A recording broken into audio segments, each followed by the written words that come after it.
Hello friends, today we are discuss about what is the reference variable in C++ language with the help of code and with my handwritten notes। तो इस video में हम discuss करेंगे कि reference variable क्या होता है और इसको किस प्रकार प्रोग्राम में डिफाइंड किया जाता है।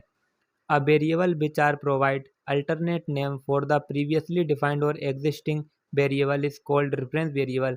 मतलब कि वह वेरिएबल जो कि प्रोग्राम में पहले से ही एग्जिस्ट हो या प्रीवियसली डिफाइंड हो उसको अल्टरनेट नेम देने के लिए ही रेफरेंस वेरिएबल का यूज़ किया जाता है।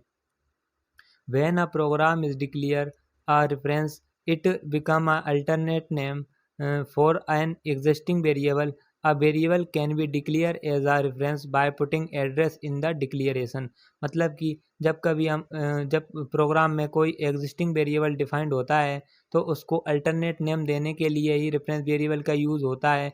और जब भी हम कभी प्रोग्राम में रेफरेंस वेरिएबल को डिफाइंड करेंगे तो हम एड्रेस सिंबल का यूज़ करते हैं। तो इसको मैं कोड की हेल्प से आपको समझाता हूँ। Has include io stream using namespace std। मैंने हेडर फाइल को लगा लिया है। देन इसके बाद मैंने क्या किया है, इंट इसके बाद मैंने मेन फंक्शन में इंट a इक्वल्स टू 13 करके मैंने वैल्यू को इनिशलाइज किया है। देन मैंने क्या किया है, int address of reference equals to a। मतलब कि मैंने वैल्यू a जो कि मैंने डिफाइंड की थी उसका मैंने एक रेफरेंस वेरिएबल बना लिया है। देन मैंने सी आउट का यूज़ करके address of A and address of its reference, मतलब कि मैंने इस वैल्यू ए का एड्रेस और इसके रेफरेंस का एड्रेस दोनों को मैंने प्रिंट किया है।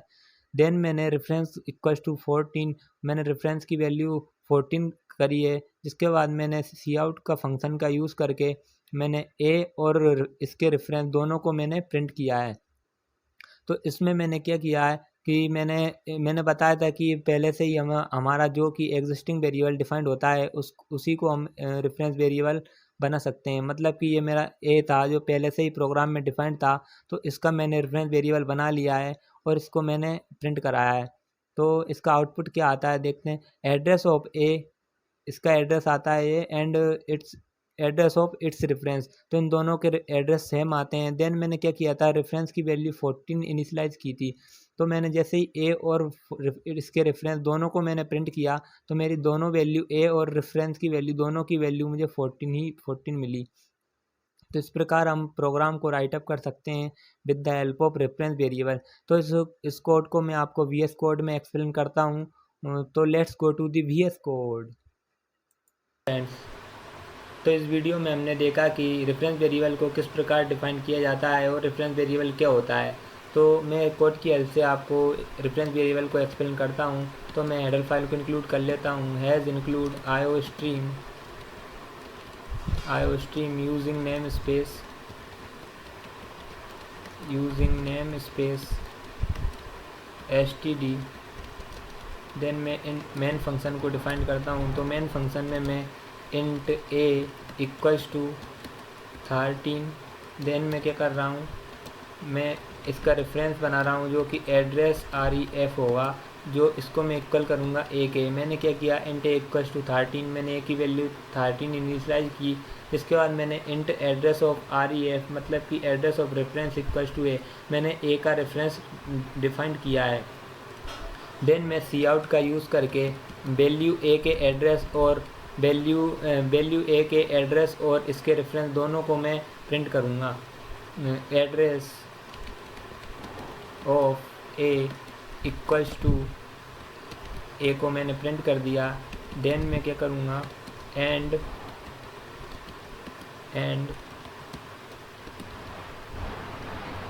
मैं क्या कर रहा हूँ, मैंने वैल्यू ए के एड्रेस को प्रिंट किया है जिसके लिए मैं एड्रेस सिंबल का यूज़ करूँगा। और मैं क्या कर रहा हूँ, इसके रेफरेंस को प्रिंट करूँगा। Address of its reference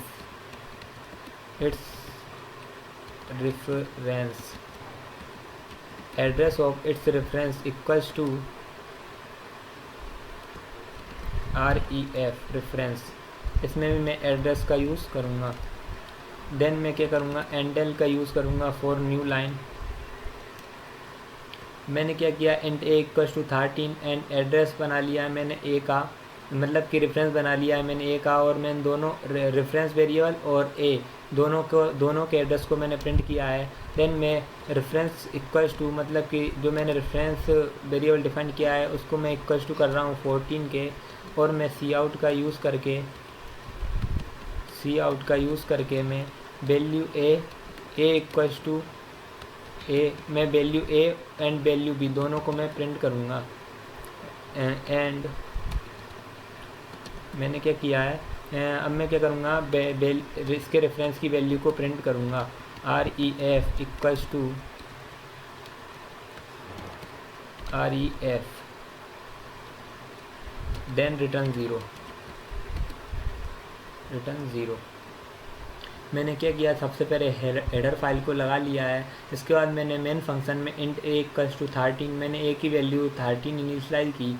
then मैंने इसका एक रेफरेंस वेरिएबल बनाया है जो कि ref नाम है इसका, तो मैंने इसका रेफरेंस वेरिएबल बनाया है, और मैंने वैल्यू ए और रेफरेंस की वैल्यू दोनों के एड्रेस को मैंने प्रिंट किया है।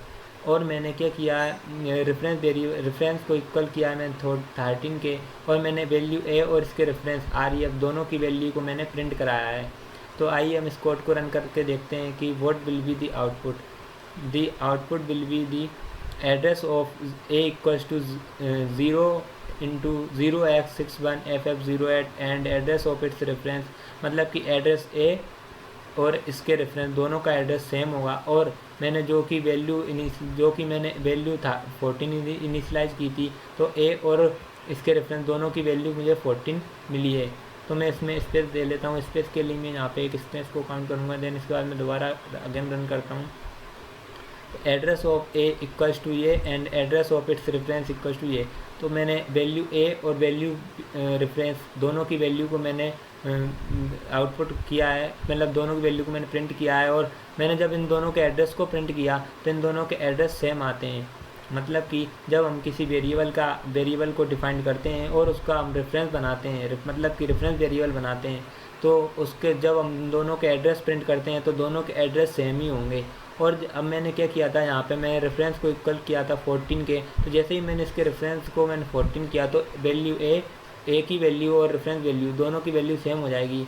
तो इस प्रकार हम अपने प्रोग्राम को राइट अप कर सकते हैं with the help of reference variable. तो अगर वीडियो अच्छा लगा तो प्लीज़ लाइक करें, सब्सक्राइब करें एंड अपने दोस्तों में ज़्यादा से ज़्यादा शेयर करें। Thank you for watching this video guys, bye bye.